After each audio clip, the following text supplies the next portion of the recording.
Good evening and welcome to the Writer's Block. I'm your host, John Ronan, and as you know now, because we are in our 31st consecutive year, I interview writers about their craft, what they're working on, what they've accomplished in the past, what they might be planning for the future. It's a pretty wide net, however, and we have had on other brands of artists. We've had on sculptors, we've had on painters, musicians, actors. So if you have an idea for an artist, any brand of artist who might be a good fit for the Writer's Block, watch for our address at the end of the show. We'd be glad to get your suggestions. I also want to remind you that this program and all the other original programming out of 1623 studios is a result of cable access television. It's a wonderful community asset for all of Cape Ann, and it's an asset you don't get if you subscribe to Dish or other non-cable access means to the internet. You stick with cable, stick with the Writer's Block. Now, I'm very proud to say we do have a writer this evening. He's visiting again after an earlier visit in 2008. His name is Bob Ellis, and I'm going to read briefly part of the bio from the back of his latest novel, An Act of God. Bob Ellis holds a degree from Swarthmore and a law degree from the University of Pennsylvania. Among his several careers, he was a journalist with the Christian Science Monitor, editor of Skating magazine, and the author of a novel, A Collision of Truth.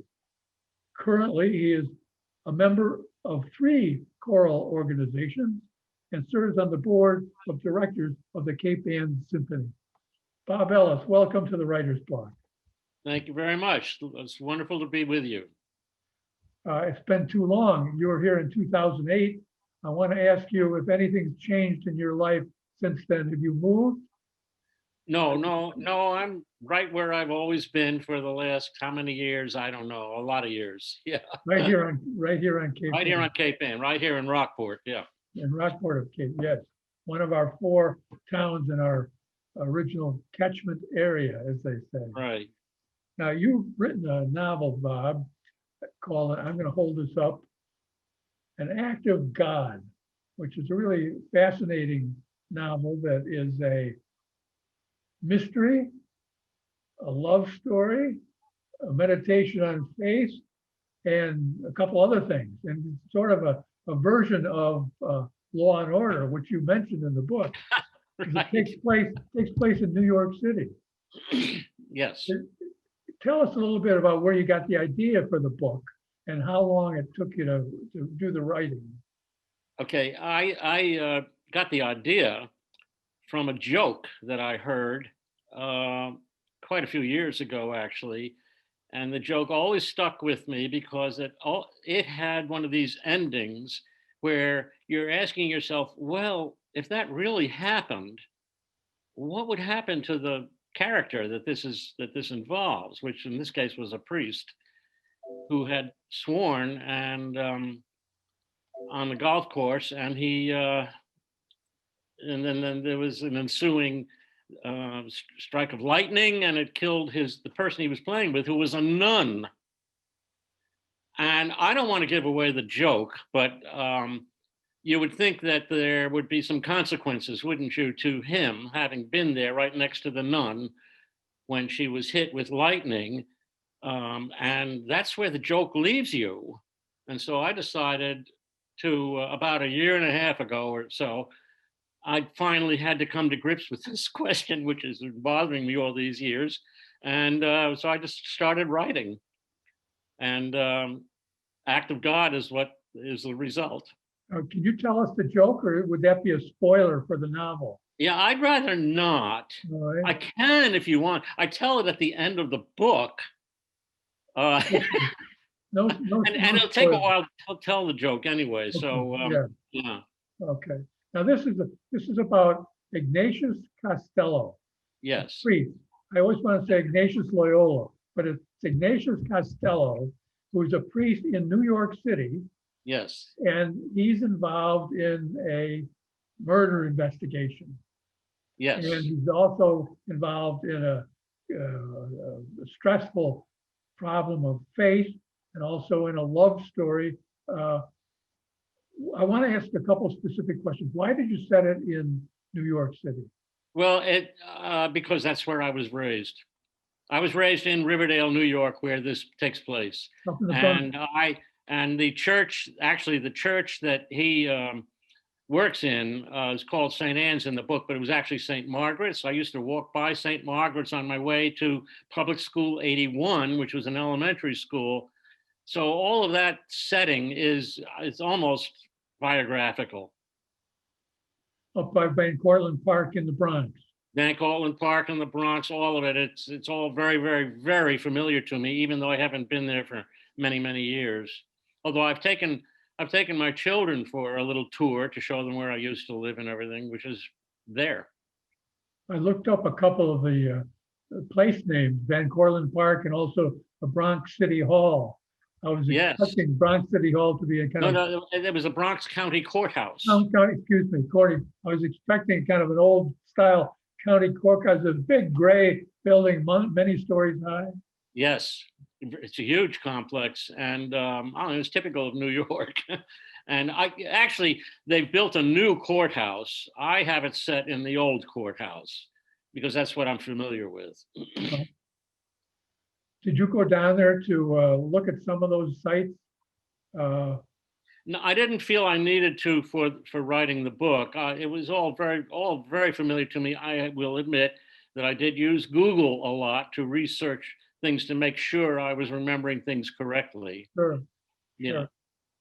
Now, without revealing too much, I want to tell our audience that Ignatius Costello, is investigated for murder because a nun whom he is with is killed by lightning. Yes. He maintains. But there's an investigation by the New York City Police. Yes. They're not quite in agreement there. No, well, they have a real dilemma on their hands. What happens is she's struck by lightning, and that would be a pretty clear. However, Ignatius, that's his nickname, Iggy, is partially affected by the lightning, and he leaves the scene, but he leaves his punter there. And so they know that there was somebody else there, and they begin to wonder, well, was she really killed by the lightning, or was maybe she was killed first and then the lightning struck? We just don't know. And ultimately, he ends up being accused of second-degree murder. They think he did it, hit her first. And I won't say anything about how the trial comes out. Oh, we mustn't say how it comes out. No.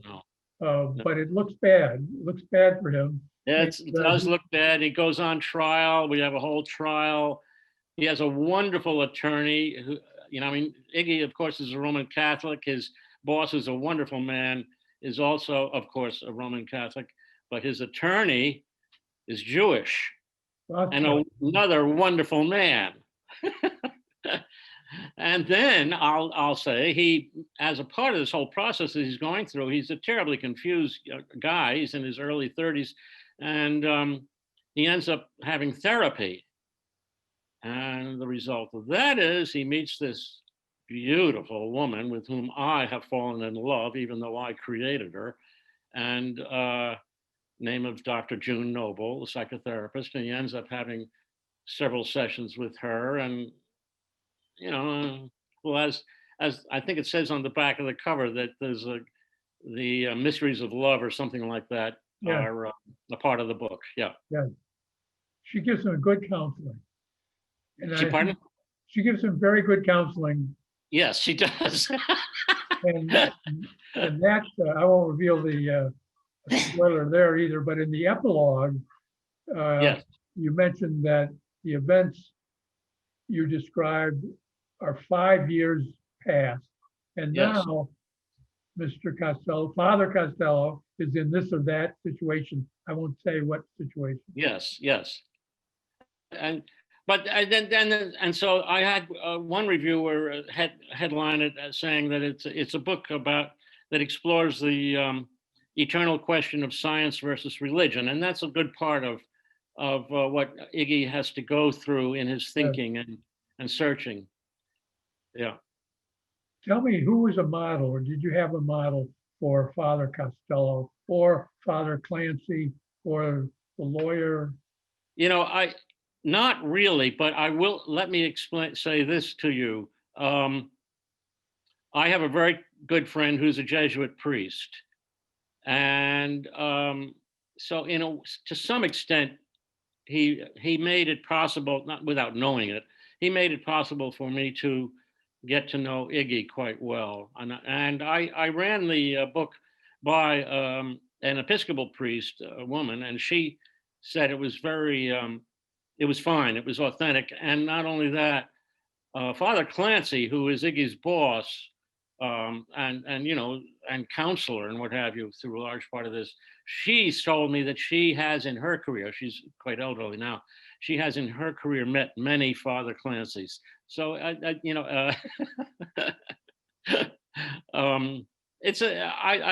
feel like I got to know these characters very well, of course, and not only that, I got to like them a lot. There's not a one I didn't like, and I feel that they're authentic, and I've heard that from other people too. Yeah. Yeah, there are no bad guys. Even the prosecutors Yeah. the police are very professional Yes. and not at all disrespectful. In fact, very respectful of Yes. of Father Costello. Yeah.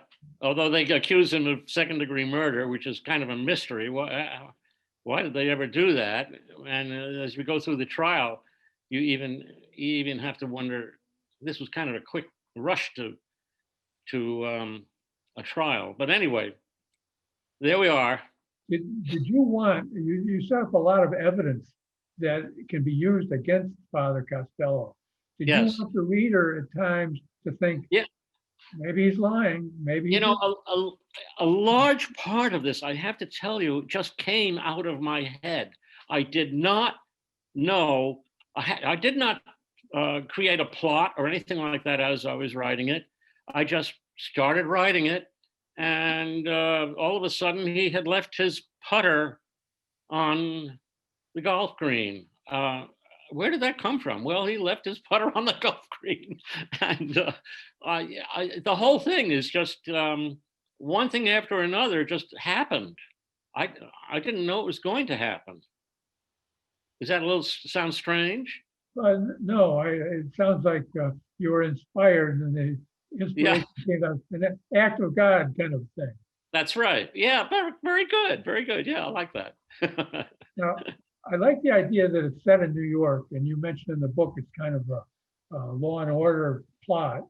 And Yes. you have an Italian named priest, you have an Irish priest, you have a Jewish lawyer, you have a WASP counselor, June Noble. Did you do this combination of ethnicities to mimic New York or mimic the United States? No, they just were there. I had no motives like that, none at all. No, I just well, first of all, I was born and raised in New York, in the Bronx, in Riverdale, which is where the book is set, and that's the way it is there. That's the way Yeah. New York is, and New York is a wonderful city actually, and it is full of all kind, and much more so than it was when I was raised there, which was, by the way, during the Second World War, and so a lot has changed since I left there. But no, it was just. I mean, you're asking me interesting questions that I haven't really thought about. But I just no, I just these are just people who I don't know how to put it. They were there. That's all. No, I Right. did not have any motive. Was not trying to create some sort of racial justice message or something like that. Not at all. Well, Excuse me. I think the combination of these different characters works well, and it feels like New York. Yeah, I love New York as well. We have a son who lives in Brooklyn, and get down there Uh-huh. when we can. Post COVID, we'll be down there again. Right, right. Yeah, exactly. Can you tell us, I always like to ask if an author would read something from the book. Is there a paragraph or so that you can pick out here that gives us a flavor of the book and the characters? How about I just read from chapter 1, which is very Okay, brief. all Okay. right. And this, of course, is, we've already covered this little bit of information. Yeah, you can read all of chapter one. It's very brief. Yeah, Whatever, okay, whatever you want. okay. I was standing on an, excuse me, I've got a frog. I was standing on a putting green with a woman. She was in her late 30s and had stark features, dark hair tied back in a bun, and no makeup. Her eyes were blue. Her light gray, long sleeved blouse was demurely buttoned to her neck, but nevertheless revealed a full figure. Her dark gray skirt reached well below her knees. She wore black hose and practical black golf shoes. She was bent over a golf ball holding a putter. She took aim and sank her putt, about a 5-footer. I now stepped up to my ball and took careful aim. If I missed this one, I would lose the game. I examined every possible contour of the 3 feet between my ball and the hole. I couldn't possibly miss, but I was nervous. I'd never played with a woman before, much less a nun, and she had proven a very capable adversary. Finally, I struck the ball. Father, a voice intruded. Father, how are you feeling? I opened my eyes. I was lying on a bed in what appeared to be a hospital room. I blinked. I had been on a golf course with a nun. Now I was here with a woman in white. A nurse? Are you feeling better? She asked. I don't know. I looked more closely at the woman. Was she a nurse? I saw Father Clancy standing behind her, staring at me with a concerned expression. What's happening? You've been given a sedative to help you recover from the shock, Father Clancy said. What shock? It's why I brought you here, Iggy. He turned to the nurse. Why doesn't he remember? It's the shock and the sedative. His head will clear. I'll come back to him. It'll come back to him. Iggy, said Father Clancy, the police are here. They want to question you. Are you up to it? The police? What for? What happened? I think we had better give him a few more minutes, said the nurse. All right, I'll tell the detective it's going to be a while. I closed my eyes. So we're That's, off and running. And so that's we're the off entire running. first chapter. We're off and running. In the next chapter, Father Clancy reappears, but we also meet Martin Folger, a New York City detective, and talk about where this all took place, a golf course in Van Cortlandt Park, right at the Yes, far extreme end of the one train, the one line. yes. Uh, I want to ask some logistical questions, if I may, Bob. Uh, Sure. what date about did you actually start writing this? And what are your writing habits when you're working on something? Well, that's a really interesting question. What date did I start writing it? Yeah. I have no idea. Well, It was what I could ask my wife. It was probably a year and a half ago. so middle of 2018. Yeah, something like that. Something Yes, like that. So it took you a year and a half yes, from, from first page to publication. yes. A lot of drafts, a lot of. I had after I thought I was done with it, finished writing it, I had it edited, and of course I wasn't finished writing it, and it had to be edited. I had to make a lot of not serious changes, but getting things correctly, and the editor asked me some questions that I was making some assumptions that the reader would understand, and it wasn't so clear that the reader would, that Yeah, kind of thing. yeah. Yeah, It's good to have yeah. other set of eyes on these things.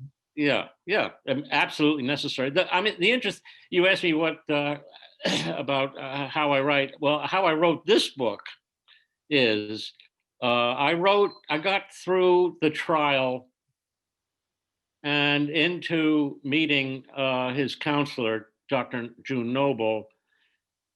And I showed it to my wife and another friend, and they said, "Oh, this is fine." Well, I said, "Well, that's it." I thought I was I was finished with it. I thought, and they said, "You can't leave us here." I said, "Oh, all right." So I wrote the final chapter, and I and I and I showed that to them, and they said, "Wait a minute, you can't do this." And the final chapter, well, I'm not going to say what happens in the chapter, but anyway, you can't do this. You mean the final How chapter did you get here? or the epilogue?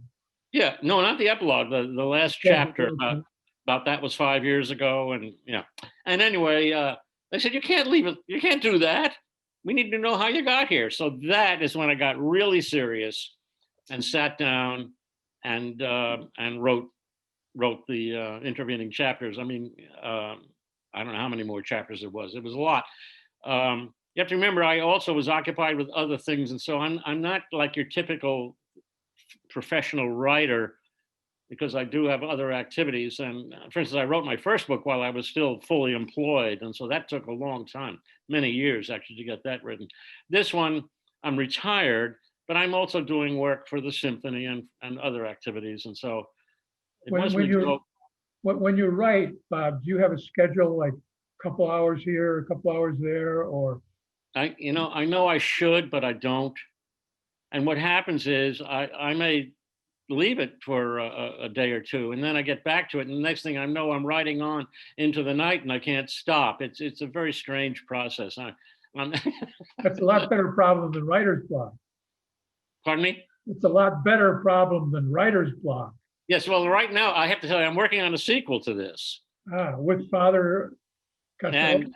and I have a lot of writer's block with this one.